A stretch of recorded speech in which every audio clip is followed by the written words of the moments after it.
Last year's BBC documentary, Dementia, Football and Me, brought to light how heading a football can cause significant damage to the brain.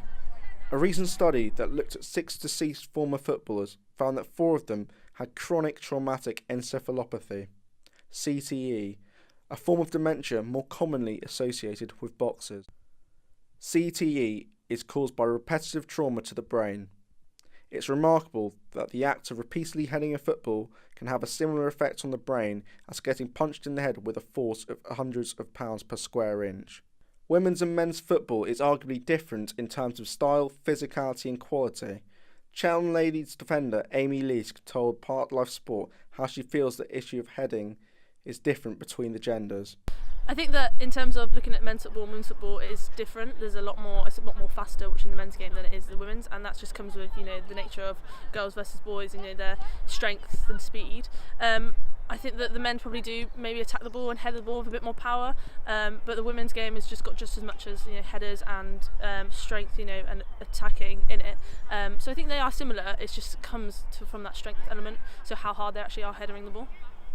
Children under the age of 10 are banned from heading the ball in America due to the risks associated with head injuries and dementia. Amateur footballer Lawrence Court believes this idea could be beneficial the other side of the Atlantic.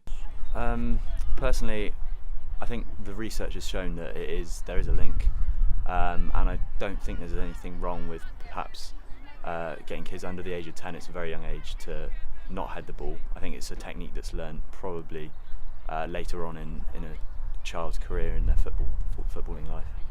Of course, this new link between heading and dementia is cause for concern, but Court doesn't believe that it will drastically change the game we know and love.